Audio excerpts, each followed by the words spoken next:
안녕하세요, 여러분. 성공합시다. 여러분, 혹시 큰 은혜를 체험하거나 영적인 승리를 거둔 뒤에 오히려 더 힘든 시험과 갈등 때문에 당황했던 경험이 있으신가요? 기적 같은 전투는 끝났지만 어쩌면 진짜 싸움은 바로 그 다음날부터 시작될 수 있어요. 오늘 말씀은 그 위대한 승리, 그 이후에 찾아온 세 가지 시험을 기도원이 어떻게 통과했는지에 대한 지혜로운 이야기예요. 우리도 잘 적용해 보기로 해요. 그리고 여러분, 벌써 셋째 주 목요일이 다가왔어요. 셋째 주 목요일은 오이패밀리 기도회 있는 날이잖아요. 서울 이모집, 부산 이모집 오프라인으로 우리가 기도회를 하고 있는데 상황이 되시면 꼭 현장에 오셔서 그 놀라운 은혜를 체험하면 좋겠어요. 진짜 뜨겁거든요. 안 되시면 실시간으로 저희가 방송해 드리니까 온라인으로 함께 해주시고요. 자, 한번 기도원의 지혜 볼게요. 1절. 그때 에브라임 사람들이 기드온에게 말하였다. 장군께서는 미디안과 싸우러 나가실 때 우리를 부르지 않으셨는데 어떻게 우리에게 이렇게 하실 수 있습니까? 그들이 기드온에게 거세게 항의하니 그가 그들에게 말하였다. 이번에 내가 한 일이 당신들이 한 일에 비교가 되겠습니까? 에브라임이 떨어진 포도를 주운 것이 아비에셀이 추수한 것 전부보다 낫지 않습니까? 하나님이 미디안의 우두머리 오렙과 스앱을 당신들의 손에 넘겨주셨습니다. 그러니 내가 한 일이 어찌 당신들이 한 일에 비교나 되겠습니까? 기드온이 이 말을 하니 그들의 노여움이 풀렸다. 미디안과의 전투에서 큰 역할을 하지 못했던 에브라임 지파는요, 기드온에게 거세게 항의해요. 아니, 처음부터 왜 우리를 이 중요한 싸움에 부르지 않았습니까? 라고 시비를 걸죠. 자칫하면 내분으로 번질 수 있는 상황이잖아요. 그런데 기드온은요, 너무나 지혜롭게 자신을 낮추면서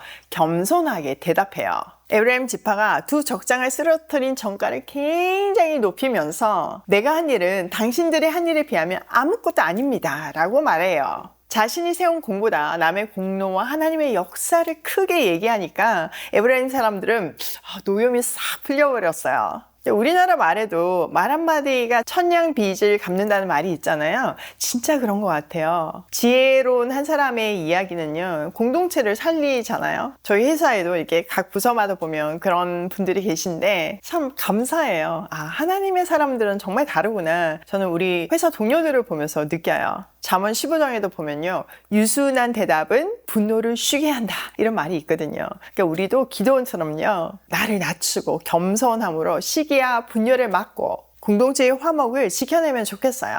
우리도 모든 승리의 영광을 하나님께 올려드리고 나를 높이지 않을 때 갈등 대신 하나됨의 축복을 누릴 수 있죠. 자, 4절. 기드온이 그가 거느리는 군사 300명과 함께 요단강을 건너 지친 몸이지만 계속 적들을 추격하였다. 자, 밤새 전투를 했잖아요. 얼마나 지쳤겠어요. 그런데 멈추지 않고요, 기드온과 300용사는 요단강을 건너 계속 도망치는 미디안의 두 왕을 추격해요. 이미 큰 전투를 치러서 엄청 피곤하고 또 뭔가 승리를 했다는 어떤 그 마음의 기쁨이 있잖아요. 적당히 멈출 수도 있잖아요. 그런데 몸의 피로를 극복하며 끝까지 추격하는 믿음의 끈기로 하나님의 명령을 마지막까지 수행해요. 이 태도는 정말 우리가 배워야 해요. 여러분, 처음 시작하는 건 누구나 할 수 있어요. 그런데 이걸 꾸준히 하고 그걸 완전히 마무리하기까지는 인내와 성실이 필요하죠. 우리에게 맡기신 그 모든 일을 마지막까지 순종하는 우리가 되기로 해요. 기드온은 숲곳에 이르렀을 때 그곳 사람들에게 사정하였다. 나를 따르는 군인들이 지쳤으니 그들에게 빵 덩어리를 좀 주십시오. 나는 미디안의 두 왕 세바와 살문나를 추격하고 있습니다. 이 말을 들은 숲곳의 지도자들은 우리를 보고 당신의 군대에게 빵을 주라니 세바와 살문나가 당신의 소나기에 들기라도 하였다는 말이요? 하고 비아냥거렸다. 그러자 기드온이 대답하였다. 좋소. 주님께서 세바와 살문나를 나의 손에 넘겨주신 뒤에 내가 들가시와 찔레로 당신들의 살을 찌르고야 말겠소. 거기에서 기드온이 브누엘로 올라가 그곳 사람들에게도 같은 사정을 해보았지만 브누엘 사람들의 대답도 숲곳 사람들의 대답과 같았다. 그래서 그는 브누엘 사람들에게도 내가 안전하게 성한 몸으로 돌아오는 날 이 망대를 헐어버리고 말겠소 하고 말하였다. 자, 마지막까지 하나님의 명령을 수행하는 과정 가운데서 또 하나의 시련을 만나요. 그러니까 이제 얼마나 군사들이 지치고 배도 고프잖아요. 그래서 숙곳과 분노의 사람들에게 먹을 것을 요청했지만 거절당했어요. 비아냥거렸죠, 그들은. 두망을 잡지도 못했는데 우린 도와줄 수 없다는 거예요. 근데 그들도 같은 이스라엘 동족이었지만요, 두려움과 불신앙 때문에 하나님의 싸움에 협력하기를 거부한 거죠. 원래 이 미디안 군대가 엄청나잖아요. 근데 만약에 이거 잡지 못하면 자기들한테 불이익을 당할 거니까 그거 계산하고 안 도와준 거죠. 기드온은요, 실망하지 않아요. 오히려 승리를 확신하면서 선언하죠. 하나님께서 세바와 살문나를 내 손에 넘겨주시는 날 내가 돌아와서 가만두지 않겠다, 이렇게 경고하죠. 사람들의 도움은 끊어졌지만 하나님의 도우심을 신뢰하면서 끝까지 전진한 거예요. 우리도 신앙의 경주에서 때로는 사람들의 외면이나 도움 없는 고독을 경험하죠. 저 진짜 많이 경험했거든요. 심지어는 공동체 안에서 이해받지 못할 때가 많잖아요. 뭐 그 사명 감당하는 그런 것들, 말도 안 되는 어떤 상황들이 많잖아요. 그런 것들을 조롱하는 경우가 많죠. 그런데 그럴 때일수록 우리는요, 우리의 시선을 예수 그리스도께 고정시키고 사람들의 말에 낙심하지 말아야 돼요. 그리고 주님께 힘을 얻어서 받은 사명을 완성하기 위해서 나아가야 되는 거예요. 지치더라도 포기하지 않는 자에게 하나님은 새 힘을 주시고 승리하게 하십니다. 제가 엄마의 갈대 상자 책에도 썼지만요, 제가 애들 키울 때는요, 뭐 다들 왜 그렇게 키우냐, 진짜 지지받지 못했어요. 근데 애들이 다 크고 나니까 어떻게 그렇게 키웠냐, 어떻게 하면 이렇게 키울 수 있냐, 진짜 많이 물어서 결국 책까지 나왔잖아요. 그러니까 답은요, 하나님의 말씀밖에 없어요. 사람들이 연약하고 부족하고 그들의 눈에는 안 보이기 때문에 그렇게 우리한테 반응을 하는 거잖아요. 그러니까 상처받을 일도 아니고요. 저도 지금 돌아보면 그들의 연약함이 그냥 이해가 돼요. 물론 그때는 힘들었지만요. 그러니까 그 부족한 사람들의 말 때문에 멈추는 거는 말이 안 돼요. 정말 하나님 주신 말씀이라고 생각 들 때는 그 주신 분에게 질문하고 답을 얻고 힘을 얻으면서 나아가야 하는 거예요.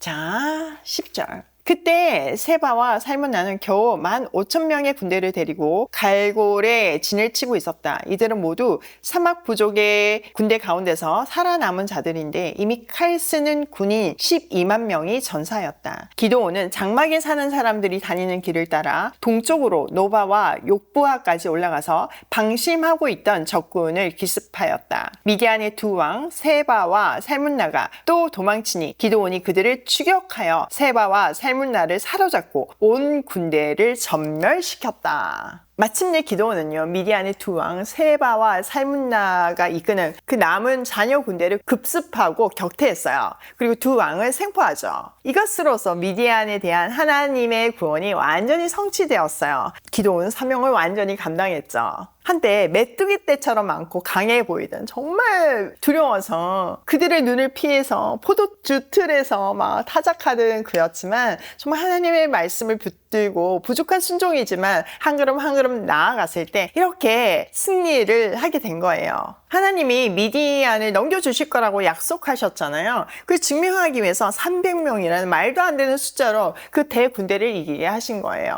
하나님의 약속이 온전히 이루어지는 순간이죠. 여기서 우리는요, 하나님은요, 시작하신 역사를 끝까지 책임지고 이루신다는 것을 확인할 수 있어요. 비록 과정 가운데 우리 눈에는 불가능해 보이는 장면들이 있어요. 근데 중요한 거는요, 그게 내 힘으로 하는 게 아니라 전능하신 하나님께서 동행하시기 때문에 그게 하나님의 계획이고 나는 통로로 쓰임을 받고 있는 중이기 때문에 우리가 두렵지만 부족하지만 순종했을 때 결국 완전한 승리로 마무리할 수 있는 거예요.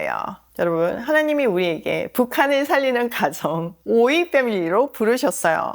여러분, 지금 여러분의 힘으로 북한 살릴 수 있으신가요? 없어요. 우리가 무슨 수로 지금 북한을 살리겠어요. 근데 제가 정말 오프라인에서 많은 분들을 만나면요, 한결같이 하시는 말씀이 북한에 대한 마음을 주셨다는 거예요. 그거를 10년 전에 20년 전에 받으신 분도 계시고요, 얼마 전에 받은 분도 계시고요, 또 교회 공동체가 받은 데도 있어요. 그런데 그 말씀을 붙들고 계속 기도하고 한 걸음씩 순종하고 왔을 때 결국 이렇게 합치게 하시잖아요. 그리고 이 오일 패밀리를 통해서 분명히 그 북한을 살리는데 역할을 감당하게 하실 줄 믿습니다. 그러려면 우리는 어떻게 해야 돼요? 환경을 보면 안 돼요. 우리 숫자를 보면 안 돼요. 우리 오일 패밀리 너무 조그만 단체잖아요. 기도원과 300용사처럼 너무나 불안전하고 너무나 작은 숫자지만 우리가 어떤 상황 속에서도 믿음의 발걸음을 뗄 때 하나님은 이 온전한 승리를 주시며 우리는 이것을 통해서 하나님께 영광 올려드리는 날이 반드시 올 줄 믿습니다. 여러분도 믿으시죠?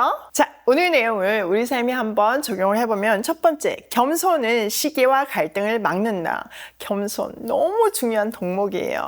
기도원은 에브라임 지파의 항해 앞에서 나 진짜 열심히 했어요. 이런 게 아니라 자기를 낮추고 하나님의 영광만 높였어요. 상대방의 성과를 높여줬어요. 승리 후에 진짜 시험은요, 사실 다른 게 아니라 교만입니다. 우리는 조금만 승리하면 막 교만하기가 얼마나 쉬운가요? 그러므로 의식적으로라도 내가 한 일을 내세우지 말고 하나님이 하신 일을 크게 말할 때 공동체가 하나됨을 누립니다. 두 번째, 믿음의 끈기가 필요하다. 자, 기도원이 피곤하고 지치고 배고프고 그럼에도 불구하고 끝까지 추격하잖아요. 가다가 도움을 요청했지만 막 비아냥을 받지만 끝까지 추격하잖아요. 오히려 그 비아냥이 막 힘이 되는 걸 보잖아요. 그러므로 우리도요, 사람의 도움에 묶이지 말고 사명을 주신 분을 바라봐야 돼요. 그분께 모든 도움과 은혜를 구해야 돼요. 하나님이 가라고 하시는 길은요, 외면과 고독이 동반해요. 근데 가다 보면요, 그 외면과 고독 속에서도 주의 길을 걷는 동료들을 만나게 돼요. 이 동료들이 힘을 합쳐서 서로를 사랑하며 나아갈 때 결국 승리를 완성하게 되는 거죠. 세 번째, 하나님은 시작하신 일을 끝까지 이루신다. 지금 끝까지 쫓아가가지고 완전히 정복하잖아요. 미디안 온 군대를 전멸시키고 미디안으로부터 이스라엘을 구원했어요. 빌립보서 1장에 보면요, 하나님은 시작하신 선한 일을 끝까지 이루시는 분이라고 말씀하세요. 우리의 순종이 작고 또 때로는 우리가 지칠지라도 우리가 멈추지 않는다면 결국 승리는 하나님 손에 달려 있어요. 이 일을 계획하신 분이 완성하실 거예요. 오늘도 승리의 순간에도 교만하지 않고 사람들의 외면에도 낙심하지 않고 끝까지 추격하는 자에게 하나님이 온전한 승리를 주신다는 사실을 믿으며 고고싱해요. 목요일 기도회 절대 잊지 마세요.